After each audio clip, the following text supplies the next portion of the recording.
You're listening to Beyond Wellness Radio, bringing you the cutting edge in health, biohacking, and sports performance. Stay up to date and listen anywhere and anytime on your computer, tablet, or smartphone by subscribing on iTunes. Catch your host, Dr. Justin Marcagiani, as he answers your burning health questions as well as interviews from world-renowned guest experts. For more Beyond Wellness Radio, go to beyondwellnessradio.com. Hey there, it's Dr. Justin Marcagiani. Welcome to Beyond Wellness Radio. Feel free and head over to beyondwellnessradio.com where you can access our full podcast transcriptions. While you're there, you can also sign up for our thyroid and female hormone video series. This series goes into the root cause of why your hormones are out of balance. While you're there, you can also schedule a functional medicine consult with Dr. Justin, myself, where we'll dig deeper into the root cause of your health challenges. Feel free and think of sharing this podcast with at least one person. This podcast grows by people sharing it. Sharing is caring. If you can think of one person that can benefit from this information, please feel free and share it. If you're enjoying the podcast, make sure you subscribe on iTunes. You can also click below the video or podcast where you'll see the iTunes review button and leave us a review. You can also sign up for the newsletter at beyondwellnessradio.com where you'll get updates before anyone else. Thank you so much and enjoy the show. And we are live. It's Dr. J here with Evan Brand. Evan, how are we doing today, man? I know in the pre-show we're going deep into the adrenal, thyroid, gut microbiome connection. How are we doing, man? I'm doing really good. Yeah, this is trippy. You know, people talk about the gut-brain connection, but when you actually look into the papers on this, you actually just found a paper that was from just a few months ago that we'll have to dive into on gut-brain, adrenal connection, thyroid, cancer, all being tied into the gut. So where do you want to start? Yeah, so there's one article. I just want to read the summary of this article. I think this really shows you the connection of the microbiome with the thyroid. And of course, we have some scientific articles looking at the microbiome with the HPA axis and connecting to the adrenals. So this is really, really powerful. I just saw this one conclusion here, and I really wanted to highlight it because I just think medicine is just really going in a totally different direction. So the title of this article here, I'll read it all for you all here, is Dysbiosis of the Gut Microbiome is Associated with Thyroid Cancer and Thyroid Nodules, and they're correlated with thyroid function. And essentially, we know that autoimmunity, which is the number one cause of thyroid issues with almost all people, right? That is a major association with cancer and with nodules, of course. The major cause of thyroid nodules are going to be autoimmunity. But the conclusion of this study was interesting. They found our results indicate that both thyroid cancer and thyroid nodules are associated with the composition of the gut microbiome. These results may further support a clinical diagnosis to a great extent and helping in developing potential probiotics to facilitate the treatment of thyroid cancer and nodules. So conventional medicine in the Journal of Endocrinology is starting to come to the conclusion that, hey, we may need to have probiotics to treat thyroid cancer and thyroid nodules. That's pretty amazing. That's a trip. Well, I've got another paper I was looking at here that was about babies. So let me read this one because this is pretty interesting and kind of up the same vein here. That this was looking at 78 infants who were premature and were in the NICU. And it was found that the infants that had dysbiosis, which they just call an abnormal gut microbiome, they had more gut issues even at age 4 of age. They followed these kids for 4 years, and if their gut was screwed from day one, even 4 years later, they still had gut issues. So not related to thyroid, but just crazy how much the stress of the mom, the diet of the mom, the microbiome of the mom, if the mom doesn't have enough good bacteria, not giving good bacteria to baby. This is crazy. I don't want to get too off topic from thyroid to babies, but there's countless papers coming out on, even there was another one I looked at too, which was about sun exposure. And this sun exposure paper was looking at people getting UVB, as in Bob, UVB light exposure. And they had significant changes with their gut microbiome, but it only worked in the patients that were deficient in vitamin D. So there's this Our mutual friend Jack Cruz, he's always talking about sunlight, sunlight, sunlight. Everybody get sunrise, get your skin exposed to the sun. It turns out, yes, that is totally true, because in various studies, living in higher altitudes means there's a higher risk of developing inflammatory bowel disease and MS, because at a higher latitude and higher altitude, both, you get less UV light. So now there's this gut flora sunlight link as well. But it only was in vitamin D insufficient patients. If the vitamin D levels were normal, the sunshine didn't do as much to boost the gut bacteria. Interesting. Very good. So I want to just kind of connect the dots here with some of the more valuable intel. So in the study that I just looked at, where they were talking about potential probiotics to treat thyroid nodule and, of course, thyroid function issues and thyroid cancer, the couple of things to highlight is, what does that mean? So dysbiosis typically means a higher amount of bad bacteria in relationship to good bacteria. Now, in this one study, just kind of giving people the take home, is the bad bacteria they were looking at, they were higher in these cancer patients, was the Streptococcus and the Neisseria bacteria. And the beneficial bacteria was the Lactobacillus, and they also looked at the Butyricmonas. And Butyricmonas, I think, is just bacteria that helps make butyrate. And butyrate is the same fat that's in butter, okay? So eating healthy butter and things that help improve butyrate bacteria could be very beneficial. Also, anything that's going to be fermented that's going to give you healthy levels of Lactobacillus and support butyrate is great. So those were the big bacteria they were looking. So, I mean, these studies are limited because you're not looking at a whole suite of bacteria, right? Or a whole suite of positive probiotics.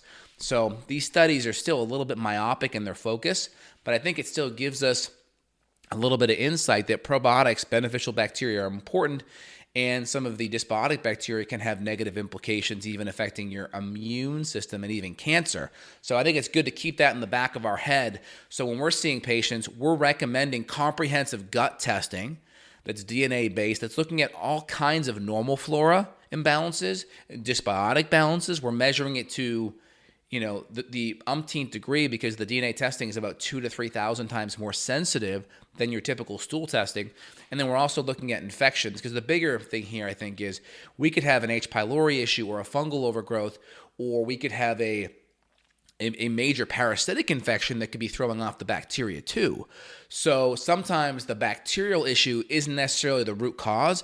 It's an effect of something deeper in the gut that's kind of going wrong. And then also we have to look at the fact that gut stress and gut inflammation can throw off digestion. And when our digestion's poor, we're not ionizing minerals. We're not breaking down our selenium and our zinc and our magnesium. We're not breaking down protein as well. We're not absorbing all the hormonal building blocks like cholesterol and fatty acids and protein and fats to make our hormones and our neurotransmitters. So you can see this isn't just an isolated issue. It spirals off into other systems not working well.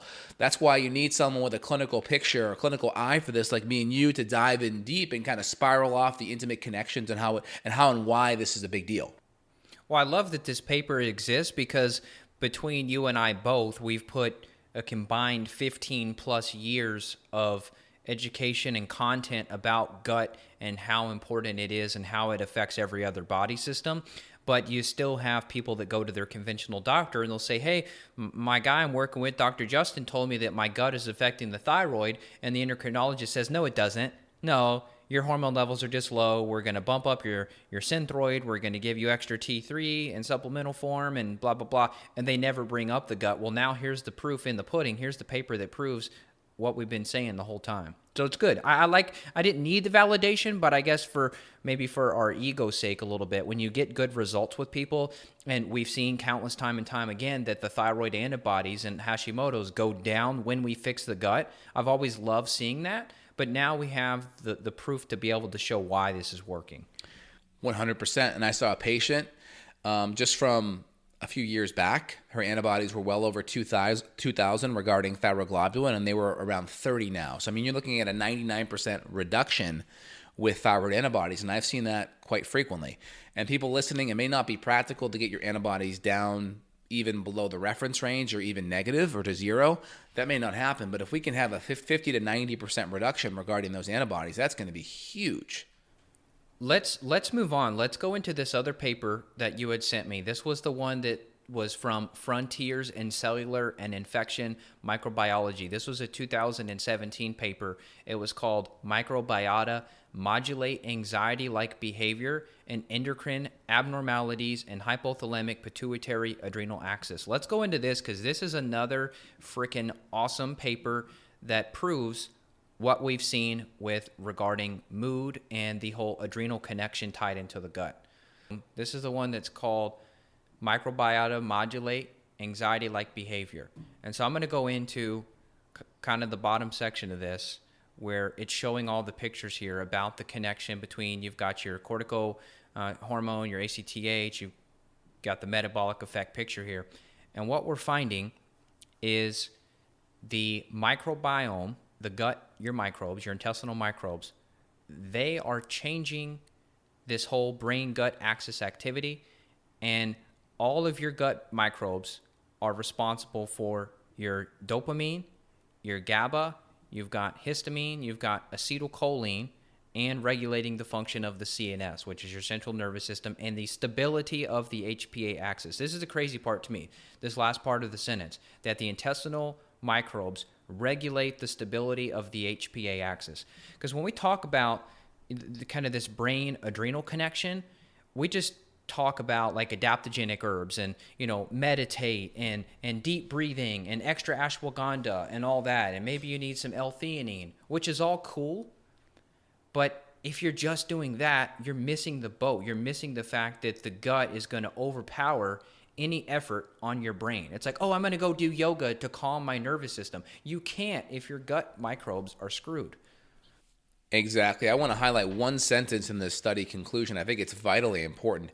They say here, imbalances of the HPA axis can caused by intestinal microbes. So now this study is kind of submitting to the fact that the microbes are causing HPA axis imbalances could affect the neuroendocrine system in the brain. That's the brain talking to the hormonal system primarily through the adrenals and the sympathetic nervous system and the parasympathetic, result in anxiety-like behavior. And the study suggests that intervention into intestinal microflora may provide a new approach for treating stress-like diseases. That is profound. They're talking about altering the microbiome. Typically, that's going to be done in two ways. It's going to be done by killing or knocking down dysbiotic bad bacteria or supporting beneficial good bacteria. Those are the two modulatory ways to do it. So that's amazing, the fact that conventional research, yet no one even talks about this on the conventional medical side, partly because there's about a 20 to 30 year lag between stuff in the literature making its way into conventional medicine, and there needs to be a profit motive. So if a big pharma company cannot patent what's happening here, then we probably won't see this be applied, because there's got to be a reason to spend billions of dollars in research and get patents. And if we can't patent it, what are you going to do? Yeah. So like the $30 bottle of probiotics that we sell after we do some type of a gut killing protocol, I mean, $30 is it. Your profit margin's not going to be like some of these cancer drugs, for example. They're like 1,000 to 10,000% markup. You know, you'll have like one vial of chemotherapy that's $10,000. Yeah, and it's not just the money you make on it. It's the ability to guarantee that you're the only one that can produce it. So if you get the patent and you're the only one that can produce it, then you can artificially make the price higher, right? So that's kind of how it works. There's not a natural profit, you know, like a 50% markup or something like in a lot of stores that you see is going to be thousands of percent markup, and it's going to be artificial due to patent law. Oh, that makes sense. Yeah, you're talking, rather than 20 companies all making the same thing and charging $100, if you're the only sole guy, then you're allowed to charge 10,000. Yeah, you can charge a lot of money for it. Yeah, that's how it works. That's how you saw that with the EpiPen. When the patents went out, only one company had it and they jacked it up. And that's how it happens. So the more we can use things that are natural, that can't be patented, you know, then you have a little bit more market force keeping the prices down. So that's nice. So interesting. In this study, they also talk about, however, the precise mechanism of action of how intestinal microflora remains unclear. So it's really interesting. There's some known pathogenic mechanisms, I think, with a lot of the infections causing problems. My guess, all right, my intuition really comes at it from the perspective of intestinal permeability. I think the intestinal permeability aspect is a big one. I also think a lot of the good bacteria has a modulatory effect on your immune system, because we know your immune system is in the gut. So if your immune system is hyper-regulated or hyper-stimulated, that can do a lot of different things, from increasing gut permeability to just sucking up a lot of resources for energy. And I think it also has a negative impact on your mitochondrial function as well. And then I think the low-hanging fruit is you may not be digesting, absorbing, and assimilating a lot of the key nutrients in your diet, which go to make other systems work, like your mitochondria, like your thyroid, like your adrenals. If we're not getting enough selenium, we may have thyroid issue. We're not getting enough magnesium, we may have issue with our mitochondria. So we need a lot of these nutrients, and if we have stress or interplay with the HPA axis in our gut, there could be some absorption issues for sure. We should almost just title this podcast, which we already came up with a better title that you're seeing, or you already clicked on to download this, which was like the microbiome adrenal thyroid link. But really, we should call it Yoga Ain't Gonna Fix Your Gut. I mean, that's basically the summary here. Right. And again, there's a lot of data on this where the stress in the gut and stress in the brain is bidirectional. In other words, stress in the gut can create brain stress, but stress in the brain can create gut stress. And we know this because high levels of cortisol, stress in the brain, that makes ACTH, adrenal corticotropic releasing hormone, that stimulates the adrenals to make cortisol. That can create gut permeability at high levels. It can break down the gut barrier. And we know stress in the gut through, number one, gluten is a big one. Can easily create gut permeability, which can then also create gut stress. So these are important things. Quick study I want to pull up here. I did not shoot it to you, but this is called dietary gluten-induced dysbiosis can create issues with the tight junctions. And basically they're talking about gluten having a major impact on the gut bacteria and creating a dysbiosis. And we know with dysbiosis that can affect the whole neuroendocrine HPA axis cascade of things. And they talked about dietary gluten had effects on the Streptococcus family, the Lactobacillus family, the Corynebacteria family. Really, really, really interesting in how it affects different things. It downregulated the gut absorption in a lot of different ways, created inflammation. So there's a lot of different potential cascades that happen when gluten comes into the equation. And so the low-hanging fruit that we talk about is kind of getting patients on a paleo template, which is a grain-free, dairy-free, legume-free template, and then potentially even moving towards a paleo template where we're going grain-free, legume-free, dairy-free, nuts, seeds, nightshades, and eggs. Yeah, you may have to go the autoimmune. So here's the point that we're trying to make is that the people who say, oh, I eat gluten and I feel fine, it's not about whether you feel fine. It's about that internal biochemistry that's changing. It's about those microbes that are changing. Also, in that study that you just sent me here, it was talking about Prevotella being affected too. We know there's a huge link between Prevotella and joint pain. We did a whole podcast on joint pain, functional medicine. And so it's not that like, hey, you have to get a rash or you have to break out in acne after you eat gluten. That's not, it's a lot more subtle, but the subtle changes over time change the whole system. And there's a lot of people out there that I hear, I won't mention their names, but their podcasts out there that say, hey, you can have gluten if you have it and you don't have any symptoms, you're fine. The problem is the inflammation that's happening here may not create a symptom. There may be a delay in the symptoms that occur. And that's kind of the myopic level of thinking. You can't go to that conclusion. Well, if you don't have symptoms, you're fine. In this one study, they're looking at inflammation associated with the microRNA. So they're looking at inflammation at the RNA level. I mean, that is a very myopic level, very, very microscopic level, I should say. And in this study, they had some people on a gluten-free diet and some eating gluten. And they saw on the gluten diet, they saw this increase in inflammation at the microRNA level, which is pretty profound.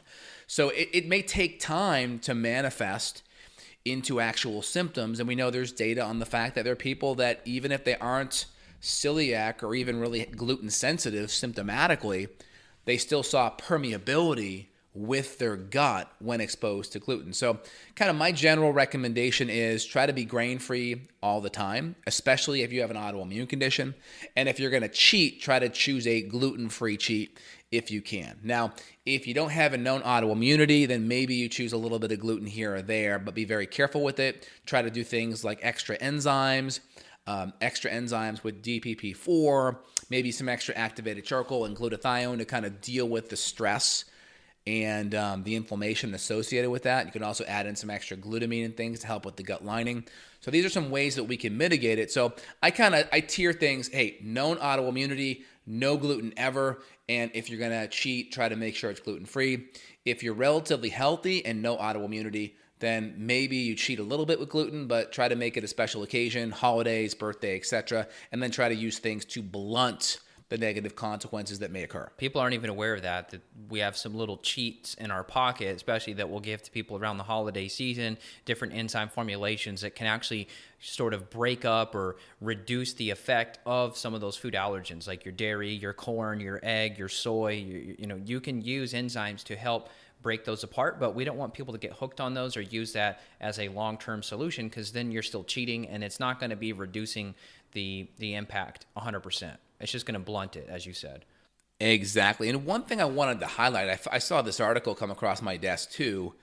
It's a compound called tributylene. And tributylene is in the chemical paint that they paint on the underside of the hull of the boats. And this compound's getting in the water. And they're finding that this compound is actually an obesogen, and it negatively impacts the gut microbiome. And then you're getting exposed to this in the waters. So I think this is really important, why we need to be filtering our water, because it's possible that these compounds may not be filtered out with conventional filtration processes. And these compounds are an obesogen, and they affect your microbiome. So another great reason why you should head over to our sites, get a good high-quality water filter that we personally use, evanbrand.com or justinhealth.com/water. I'll put the link in the description. Water is a big component. There's a lot of chemicals and toxins, and tributylene is just one compound that could negatively impact your gut microbiome. That's amazing. Well, there's countless like that. I just got the Environmental Working Group's report on Louisville, Kentucky's tap water. And, people say, oh, we got voted the best tap water in the U.S. because we've got a lot of limestone here naturally that kind of filters out our water. It was still garbage, man. There was still tons of flame retardant chemicals, the PFOA, which is like the Teflon non-stick chemicals, foams, heavy metals, pesticides and herbicides. I mean, we had countless pollutants in our tap water here, even though it was voted best, and it does taste good, but you're not going to taste these part per million chemicals that, like you said, can be an obesogen or disrupt hormones. So yes, drinking tap water can make you fat and sick. Absolutely. Of course. And then the number one thing you can do, this is a no-brainer, most of our audience and listeners know this, is avoid glyphosate. So you really want to eat 100% organic, because glyphosate, many studies are shown to affect the microbiome. A couple of rat studies looked at different rats' microbiome and saw a significant, impact on the microbiome of these rats when exposed to glyphosate. So you really just got to be careful. Make sure you eat organic, as glyphosate, which is the major pesticide, Roundup. And again, one of the studies I have up here now, 13-week study, guess what bacteria were knocked down with Roundup? I mean, I'm going to guess all of them, but probably lactobacillus for sure. Lactobacillus was the major one. It was reduced in the Roundup study. And we know that the thyroid cancer study showed what? That the cancer group had lower amounts of lactobacillus, and then when we improved it, we saw an improvement in the cancer. So we know lactobacillus is beneficial, and the glyphosate/Roundup, same name, is going to negatively impact that. That's a trip. Well, so people say, oh, I haven't done antibiotics. Doesn't matter. You did an antibiotic in the glyphosate. Yep, exactly. So you really want to be careful. This is another reason why you want to eat organic. There's two reasons, right? Number one, you're avoiding toxicity, which is going to affect your microbiome and your immune system. Number two, increased nutrient density. Typically, organic farming will have higher level of nutrient density because the soil microbiome will be more healthy, and the microbiome and the topsoil help the plants produce more nutrition. So more nutrition on one side, less toxicity on the other side. And even if, let's say you don't buy what I'm saying about nutrition, just the fact that you're getting less toxins, right? Because for it to be organic, USDA organic. It has to have no pesticides in that soil for 3 years. You are definitely getting less toxins for sure. Well, this has been fun. I mean, we could do part 3, 4, 5, part 6, 7, 8, 9, 10 on this, because this is like one of my favorite things ever. So we'll be back to talk more about. So I'm just giving you. I haven't told you this, but this is what we're going to cover next. We need to cover the gut microbiome in the issue with PANS, which is the pediatric acute onset neuropsychiatric syndrome in kids. I just sent you a paper on this one. Let's hit this next time though, because it's a whole nother can of worms. But it's about all these children that are having behavioral issues and anxiety and different problems, and it's related to certain species in the gut. And if you can shift the gut out of this pro-inflammatory state, you can calm the brain down. I mean, we basically already hit on that, but it's a little different for kids, and I've seen it personally and clinically. You have too. So I do want to get into this. And also, there's talk about these specific bacteria, this ODR bacteria, and the link to autism and Alzheimer's. So, whoa, it goes deep. I love it. Totally. What I'll do is I'll put all the links of all the studies that we talked about today in the description, so you guys can go take a look at it, so you can see it for yourself. It's amazing. Your conventional medical doctors aren't going to know about this stuff, and it's because of the 20 to 30 year gap between the literature and going into effect in the curriculum. And also there's just has to have a profit incentive through the big pharma. If they can't patent it, then they're not really going to use it as a modality. And guess what? As functional medicine docs, we take that up and we put that in our metabolic toolbox to help patients heal and get better. So I love it. Is there anything else you want to highlight today, Evan? We're going to be looking into your gut if you're working with us. So if you're like, okay, what do I do? How do I investigate this? How do I fix it? I mean, we live and breathe and look at labs all day, every day. So we'd be happy to run some panels on you and take a look at your gut and see how is your thyroid function affected by your gut. I guarantee it is. How much is it affected? I don't know yet, but we could run some labs and figure it out. So if you do want to reach out clinically, you can do so at Justin's website, which is justinhealth.com. He works with people all around the world. So do I. My website is evanbrand.com. And we don't care who you work with as long as you get better. So please reach out if you need help. That's what we're here for. Don't wait till you're super miserable. We got tons of people that like buy supplements and listen to podcasts and listen to summits, and they buy 50 to 100 supplements and they don't know what the heck they're doing. You're spending a lot more money and wasting time and maybe getting sicker by doing that. So it'd be much better to have somebody that can help walk you through the process rather than you buying this probiotic and it didn't work, and then you bought that gut healing supplement and it didn't work, and then you bought this detox supplement and you felt like crap. Okay, stop doing that. Let us help you through what we found to work clinically. 100%. Also, we can get a window into the HPA axis as well using cortisol rhythm testing. So we'll measure your cortisol, which is your major stress hormone. That's the hormone that's made by or that's stimulated by ACTH. That's that brain chemical. That's the neuroendocrine connection. The brain, the ACTH, the cortisol, we can look at that rhythm, and that gives us a pretty good interplay into HPA axis function, because the data says that, as that cortisol starts to get dysregulated rhythmically, that's a big sign that the HPA axis is out of balance. And so we can use specific herbs, we can use protocols, we can work on fixing the microbiome, we can look at getting rid of some of the chemicals like we talked about. We only mentioned 2 today, the tributylene and the glyphosate. Mold and other toxins and metals could be another factor as well. That's another podcast of the day. So there's a big net that we're kind of looking into and trying to connect everything here, because everything's intimately connected. And I hope you guys are enjoying the intel. If you're feeling overwhelmed, just feel free to reach out to us. We can help break it down. The big connection here today is stress, brain stress, HPA axis. That's the communicational feedback loop. Brain to the adrenals, brain to the thyroid. Think of that as the thermostat to the heater, thermostat to the air condition, right? Imagine you having that thermostat not talking appropriately to the heater when you want it to get hot, or the air conditioner when you want it to get cool. And that's a big, big connection. So when we talk brain stress or HPA axis, pretend like your thermostat in your house is not working appropriately. That's kind of the equivalent here. Makes sense. Well said.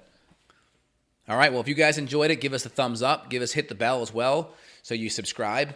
We appreciate great reviews. justinhealth.com/iTunes, evanbrand.com/iTunes for reviews. And let us know your comments down below, things that have helped you, things that have hurt you in regards to the HP axis and your gut microbiome. We appreciate it. Evan, it was great chatting today, man. You have a phenomenal day. Yeah, likewise. You too. See ya. Take care. Bye. Bye-bye. Got a question for Dr. J? Go to BeyondWellnessRadio.com and click the questions button. Then tune in to hear the answer. Also, if you like the show, click below to review us on iTunes. For more Beyond Wellness Radio, go to BeyondWellnessRadio.com.